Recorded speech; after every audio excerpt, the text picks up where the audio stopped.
돈은 주고 싶은데 증여세는 내기 싫어요. 오해를 안 했으면 좋겠는 게 500만 원 밑으로는 안 걸린다. 그런다면 당연히 다 500만 원 밑으로만 하겠지. 실제로 뭐 아버지가 만약에 현금을 찾았다고 쳐. 근데 그 돈을 진짜 땅에 묻었는지 그 돈은 모르는 거야, 국세청도. 돈의 최종 어디에 쓰여지는지 그게 가장 중요한 거야. 구독자분들이 댓글로 소액 현금 증여에 대해서도 많이 문의를 하시더라고. 그래서 오늘은 이 부분에 대해서 얘기를 했으면 좋겠어.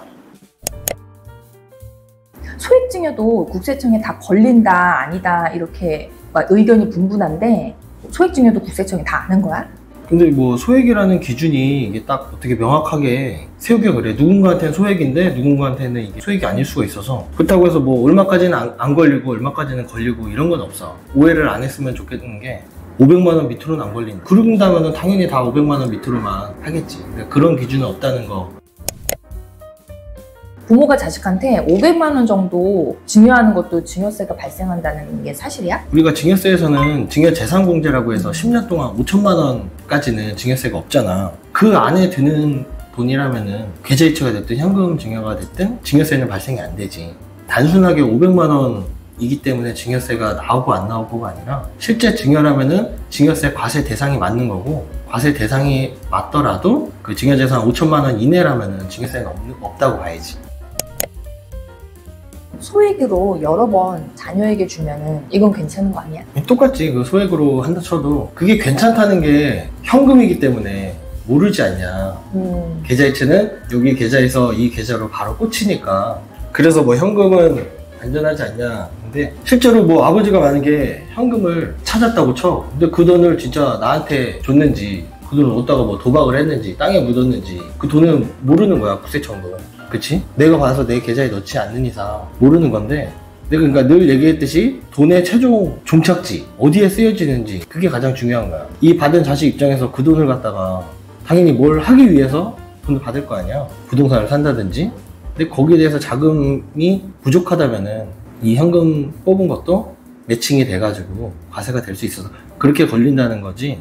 단순하게 뭐 현금 뽑았다고 해서 무조건 이게 문제가 되는 것도 아니라고 얘기하고 싶어. 그러면 이런 현금 증여를 국세청에서 어떻게 다 아는 거야? 현금 증여를 모르지. 단순히 그 꼬리표가 있는 게 아니기 때문에. 그래서 역추적을 하는 거야. 그러니까 아들이 있는데 특별한 소득이 없는데 어떤 부동산을 취득했어. 그럼 이 돈이 어디서 났냐 보는데, 자금출처 조사를 하면 계좌 거래 내역을 본다고 했잖아. 근데 봤는데 아들 계좌에서 현금으로 막 입금된 내역이 있다든지, 아니면은 증여해준 사람으로 추정되는 아버지를 봤더니 아버지 계좌에서 현금으로 막 인출한 게 있다면은 그냥 너가 아버지로부터 받아서 이 돈을 샀다 이렇게 해버리는 거야. 그게 증여 의제라는 거거든. 실제 이 돈이 아들한테 갔는지 안 갔는지는 본인들이 입증을 해야 돼. 내가 받은 게 아니라는 거. 증여 받은 거를 그냥 봐버리기 때문에 그렇게 해서 이제 걸릴 수 있는 거지. 그러면 특히 결혼할 때 부모님의 금전적 도움을 받는 경우가 많잖아. 전세 자금을 지원해줘도 증여세가 발생하는 거야? 그럼 원칙적으로는 당연히 발생이 되지. 증세가 발생이 된다기보다도 증여세 과세 대상인 돈인 거지. 요새 전세금도 많이 올라가지고 엄청 고액이란 말이야. 전세금에 대해서도 자금출처 조사가 나오기도 하고. 왜 그러냐면 이게 전세금이라면 나중에 내가 돌려받을 돈이잖아. 5억짜리 전세를 아버지가 얻어줬다고 치고 여기서 2년 정도 살다가 이 5억을 빼서 또 다른 집을 만약에 구입을 한다 쳐. 그럼 이 5억 바탕으로 뭐 대출을 받든 이때 또 문제가 될 수 있는 거야. 다른 집을 살 때 이 사람의 소득 대비해서 5억이 비거든. 그러니까 그런 데에서도 이제 좀 문제가 될 수 있어. 그러니까 원칙적으로 따지면은 전세금 대부분 그렇게 해주긴 하지만 증여세를 이제 과세를 한다면은 과세 대상이 많아. 그래서 요새는 전세금도 좀 빌리는 차용 형식으로 해가지고 차용증을 쓰시는 분들이 많더라고. 그렇게 해서 이자도 지급하고. 그게 아니라면은 아예 그냥 증여를 하고. 그래서 계속 얘기하는 게 이제 10년 단위로 어릴 때부터 미리 증여를 신고를 해놓으라는 게, 이런 자금 출처나 나중에 언제 있을지 모르는 그런 문제 때문에 최대한 증여세 신고를 해두는 게 가장 좋지. 그게 자금 출처 조사에 안 걸리는 방법인가? 그치. 뭐 안 걸리는 방법보다도 자금 출처를 명확히 하는 방법이지. 그러니까 자금 출처가 명확해야지 자금 출처 조사가 안 나오는 거고, 자금 출처 조사 자체가 이 사람이 분명히 돈이 없는데 부동산을 취득하는 경우거든. 증여세 신고 같은 걸 해놓으면은 국세청에 다 자료가 있으니까 아, 이만큼 이 사람은 돈이 있구나 라고 인정을 해서 그 부족한 금액이 그만큼 줄어드는 거지. 증여세 안 내고 자식에게 증여하는 방법이 있어? 크게 말한 대로 그 증여재산 공제에 5천만 원까지, 미성년자는 2천만 원, 그래서 좀 어릴 때부터 미리 10년 단위로 해서 그 증여를 한다면은 그렇게 해야지 뭐 증여세 없이 하는 거고, 장기적인 계획으로 그 증여재산 공제를 최대한 활용을 해서, 아니면은 좀 낮은 세율을 10%가 가장 낮은 세율인데 그거를 이용해서 미리미리 증여세 신고를 하는 게 가장 좋지. 그러니까 실제 증여인데 뭐 증여세를 안 내는 방법은 어떻게 보면 좀 탈세라고 봐야지. 근데 실제로 그런 게 있어. 그러니까 돈은 주고 싶은데 증여세는 내기 싫은. 난 좀 그것도 좀 그런 것 같아.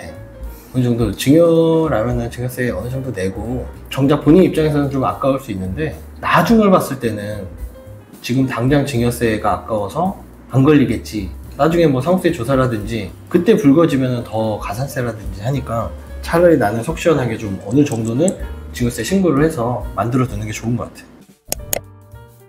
그 현금 1,000만 원으로 인출하면은 국세청이 다 안다는데? 아, 그것도 좀 많이 오해를 하는 부분 중에 하나인데, 그러니까 1,000만 원 이상 되면은 고액 현금 보고 제도라고, 그 FI라고 금융정보분석원에 보고는 되는 건 맞아. 근데 거기서 다시 분석을 해서 탈세 혐의가 있는 경우에 한해서 이제 국세청으로 보고가 되는 거지, 무조건 거기에 보고가 된다고 해서 국세청으로 바로 아는 건 아니다. 1,000만 원을 현금을 인출하거나 입금을 했는데 바로 국세청이 알까봐 걱정하시는 분인데 그렇지는 않다는 거.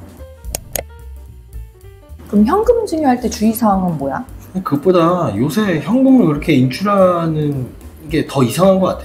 다른 목적이 있으니까 자꾸 그런 식으로 현금으로 하려고 하는데, 꼼수라고 하지, 안 걸릴까 하는 생각으로. 근데 그런다고 해서 꼭 안 걸릴 수도 있지. 그럼 마찬가지야. 계좌이체도 안 걸릴 수도 있는 거야. 근데 그렇다고 해서 이게 뭐 무조건 안전한 거다 이렇게 좀 착각 안 했으면 좋겠고, 현금으로 인출하든 뭐 계좌이체를 하든 나중에 문제가 생기면은 어찌됐든 불거질 수밖에 없는 거라서, 굳이 뭐 그런 것 때문에 뭐 1,000만 원 이하는 뭐 보고가 되고 안 되고 이런 것 때문에 그 이하로 막 현금으로 굳이 막 이렇게 만든다든지 그럴 필요는 없는 것 같아요.